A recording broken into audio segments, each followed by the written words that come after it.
दोस्तों video important, interesting और काफ़ी ज़्यादा अच्छी होने वाली है, क्योंकि अगर मैं बात करूं आज की वीडियो होने वाली है what is the work of civil engineer. Civil engineer का क्या काम होता है और क्या ऐसी 15 स्किल्स हैं जो एक सिविल इंजीनियर को जॉब दिला सकती हैं।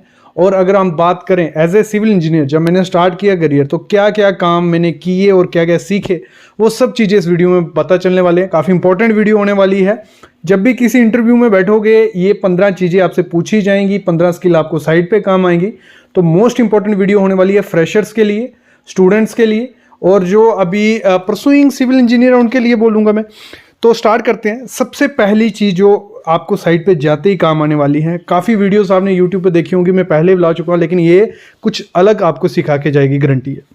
सबसे पहली चीज़ है ड्राइंग का रीडिंग। ड्राइंग को पढ़ना, उसके प्लान्स, जो प्लान होता है उस पर क्या क्या चीज़ें मेंशन है वो आपको होनी चाहिए। एलिवेशंस कैसे देखनी है वो आपको मेंशन होनी चाहिए। स्टील की डिटेल कैसे देखते हैं, ड्राइंग की रीडिंग, एग्जीक्यूशन, ये सब चीज़ें काफ़ी इंपॉर्टेंट होती है। और काफ़ी बच्चों के कमेंट्स आते हैं सर ड्राइंग रीडिंग में काफ़ी दिक्कत हो रही है, 2 महीने हो गए, 3 महीने हो गए।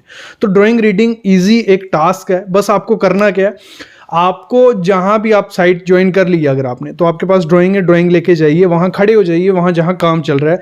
वो सबसे बेस्ट मेथड होता है सीखने का। और जब मैंने ज्वाइन की कंपनी, 15-20 दिन हो गए, ड्राइंग रीडिंग में काफ़ी दिक्कत आ रही थी। तो यही टेंशन थी कि ड्राइंग रीडिंग में कर पाऊंगा कि नहीं।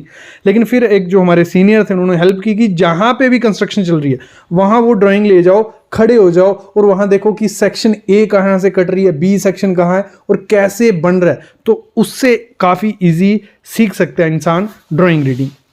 अगला काम जो बहुत इंपॉर्टेंट स्किल एक सिविल इंजीनियर को आनी चाहिए, मुश्किल होती है और ये बताने वाला हूँ आगे कहाँ सीखोगे आप। लेआउट करना बहुत ज़्यादा इंपॉर्टेंट है। हर एक कंस्ट्रक्शन, कोई भी बिल्डिंग कंस्ट्रक्शन है, टनल की है, रोड है, उसका लेआउट किया जाता है और लेआउट डिपेंड होता है ड्राइंग पे। ड्राइंग रीडिंग आ गई, फिर उसको ड्राइंग रीडिंग से ही लेआउट नहीं कर पाते। ड्राइंग रीडिंग के बाद आपको लेआउट थोड़ा चीज़ें समझनी पड़ती हैं। वहाँ आपको बुर्जी जो होती हैं, बुर्जी की हेल्प से, सेंटर लाइन मेथड की हेल्प से लेआउट किया जाता है।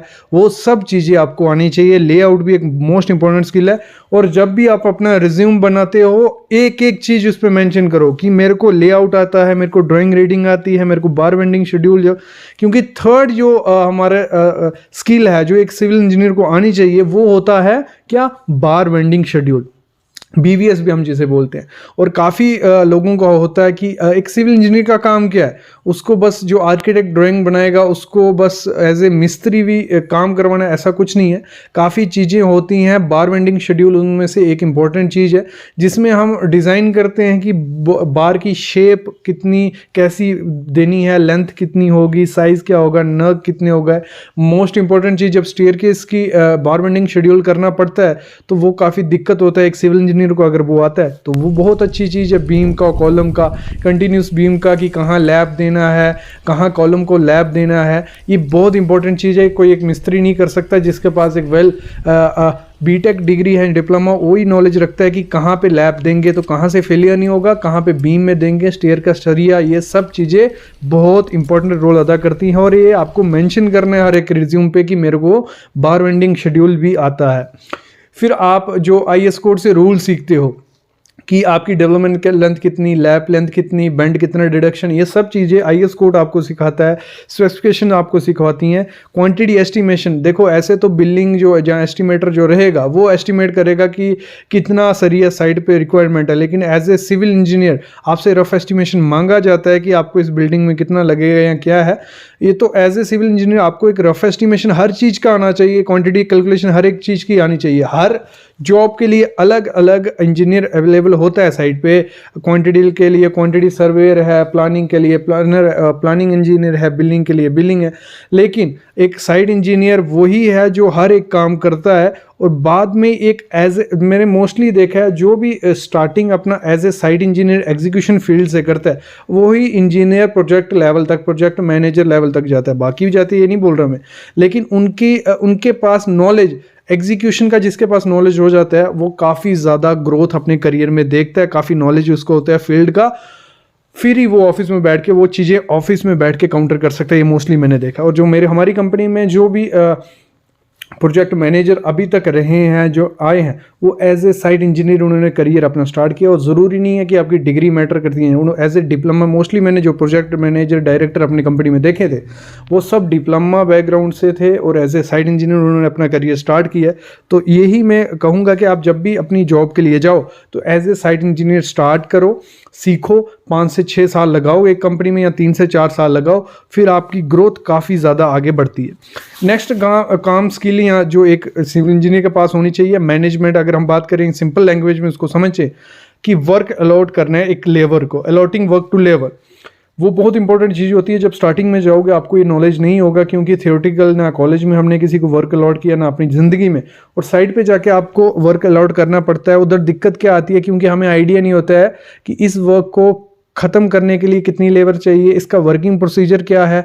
तो अगर आपको वर्किंग प्रोसीजर नहीं पता, ख़त्म करने का टाइम नहीं पता, तो आपको नहीं आइडिया लगेगा कि यहाँ 2 की लेबर की रिक्वायरमेंट, 3 की, और टाइम पे ख़त्म करना है। ये सब वर्क प्रेशर रहता है, तो आपको इस चीज़ को काउंटर करना है, ये चीज़ें सीखनी है। नेक्स्ट चीज़ होती है सुपरविजन का काम काफ़ी ज़्यादा रहता है। सुबह क्या होता है, मॉर्निंग में आप जाके कॉन्ट्रैक्टर को वर्क अलॉट कर दोगे, ड्राइंग समझा दोगे, जो भी ठेकेदार रहेगा ये काम आपका रहने वाला है, इसको इस प्रोसीजर से करना है, ये करना वो करना, ठीक है। उसके बाद आती है सुपरविजन की टाइम। अगर आपने प्रॉपर सुपरविजन नहीं की, वो जो भी काम गलत होगा वो आपकी रिस्पॉन्सिबिलिटी रहती है एक साइट इंजीनियर की। तो आपको time to time within hour या विद इन 2 आवर आपको विजिट करनी पड़ सकती है साइट पे, आपको चेक करना है, सुपरविजन करनी है, फिर ही आगे बढ़ेगा। नेक्स्ट है मटेरियल का रिसीवल जो रहता है उसका रिकॉर्ड, वो आपको एक एज ए साइट इंजीनियर रखना पड़ता है, क्योंकि जो भी फील्ड पे हो रहा है वो आपको ऑफिस में पहुंचाना है। तो उसके लिए आपको पूरा रिकॉर्ड रखना पड़ सकता है कि कितना मटेरियल वहाँ बाकी है, कितना आएगा, कितनी ज़रूरत पड़ सकती है, और कितने दिन का काम चल सकता है कि बाकी आगे गाइड दे सको। देखो ये MNC कंपनीज रहती हैं, बड़ी कंपनीज रहती हैं, उधर हर एक वर्क के लिए अलग अलग इंजीनियर अलॉट किया जाता है, क्वांटिटी सर्वे एस्टिमेटर, जैसे मैंने बताया हर चीज़ के लिए। लेकिन एक बिल्डर या कॉन्ट्रैक्टर कंपनी में अगर आप जाते हो तो वहाँ एक आपको जॉब, एक साइट दे दी जाएगी, एक जॉब दे दी जाएगी, उसका टोटल काम जो भी मैं बोल रहा हूँ उसका एग्जीक्यूशन से लेके मैनेजमेंट तक, बिलिंग तक, प्लानिंग तक आपको करना होता है। तो उधर ही आप सीखते हो। तो इसलिए मैं हमेशा हर वीडियो में एक प्रेफर करता हूँ कि अगर किसी को अपना करियर अच्छे से स्टार्ट करना है तो एक छोटी कंपनी से अपना करियर स्टार्ट कर सकते हैं, उसमें काफ़ी चीज़ें आपको सीखने को मिलेंगी। फिर नेक्स्ट मोस्ट इंपॉर्टेंट चीज़ रहती है इंस्ट्रूमेंट जो यूज़ किए जाते हैं सर्वे के लिए। 3 इंस्ट्रूमेंट काफ़ी इंपॉर्टेंट होते हैं, auto level, total station, theodolite. ये बहुत इंपॉर्टेंट। ऑटो लेवल, जब मैंने अपना करियर स्टार्ट किया मेरे को इनमें से एक भी इंस्ट्रूमेंट अच्छे से मतलब एग्जीक्यूट करना नहीं आता था। बाकी हमारे सर्वे कैंप्स जो रहते हैं डिग्री डिप्लोमा के दौरान, हमें बस मशीन्स दिखाई जाती हैं, इनको ऐसे किया था, उतना वो आप एग्जीक्यूट नहीं कर पाते हो। लेकिन जब साइट पर जाते हो इन तीनों इंस्ट्रूमेंट को आप विद इन 15 डेज में सीख सकते हो। 15 डेज क्या, हर एक इंस्ट्रूमेंट को 2-3 दिन में आप सीख सकते हो कि कैसे उसको काउंटर करना है। तो साइट पे जाइए, आप जल्दी जाके सीख लीजिए। ऑटो लेवल काम आएगा, टोटल स्टेशन काम आएगा, थियोडोलाइट काम आएगा। सर्वे के लिए अलग हर कंपनी में अलग होता है, लेकिन अगर आपको आता है तो आपका स्किल मैटर करते हैं, जॉब आपको दिला सकते हैं।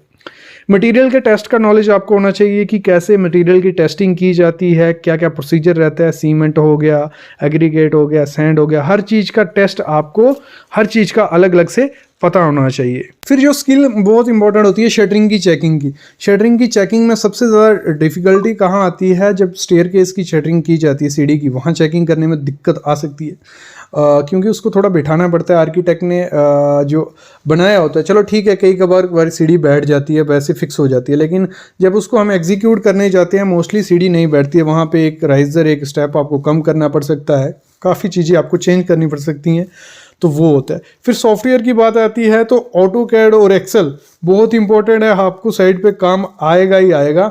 जिस सिविल इंजीनियर को इस समय ऑटोकैड या एक्सेल नहीं आता है तो वो काफ़ी दिक्कत हो सकती है उसको साइट पे जाके। और ये स्किल्स बहुत इंपॉर्टेंट है। अगर प्लानिंग बिल्डिंग में जाना है, प्राइमावीरा, काफ़ी सॉफ्टवेयर्स हैं ऐसे, वो अलग वीडियो रहेगी। अगर आप कमेंट करोगे वो वीडियो बनाएंगे कि हर फील्ड में कौन कौन सा सॉफ्टवेयर आपको ज़रूरत पड़ सकता है। मेन इंपॉर्टेंट चीज़ है जो कंस्ट्रक्शन का प्रोसेस होता है, वर्किंग प्रोसीजर होता है, वो ज़रूर कर लीजिए, वो इंपॉर्टेंट चीज़ है। बाकी अगर हम बात करें, आपको एक डिग्री या डिप्लोमा के टाइम एक इंटर्नशिप ज़रूर करनी है। इंटर्नशिप काफ़ी हेल्प करती है आपको वर्किंग प्रोसीजर प्रोसेस समझने में, कि आपको साइट पे जल्दी जाके काम कर सकते हो।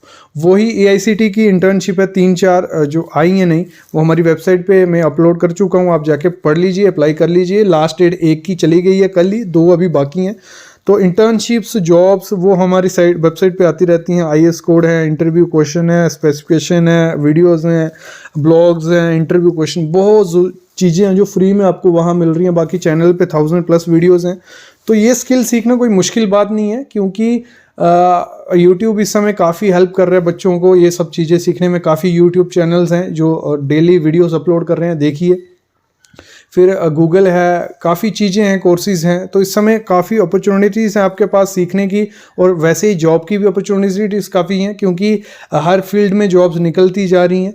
तो अपने आप को प्रिपेयर करके रखिए। और सिविल इंजीनियर का काम क्या रहता है साइड पे, इस वीडियो से आपको आई होप आइडिया लग गया होगा। नेक्स्ट पार्ट अगर आप डिमांड करते हो तो और क्या क्या काम होता है एक सिविल इंजीनियर का, वो हम और एक वीडियो ले आएंगे। अगर उसमें और नहीं क्लियर हुआ तो 3-4 ले आएंगे, मतलब सीरीज़ कंटिन्यू कर लेंगे, तो जो आपको काफ़ी हेल्प करेगी। तो अभी मैं अलविदा लेता हूँ, लेकिन उससे पहले एक रिक्वेस्ट है, वीडियो लाइक पसंद आई होगी तो शेयर कर लेना, और सब्सक्राइब कर लो, लाइक कर लो चैनल को। Thank you guys.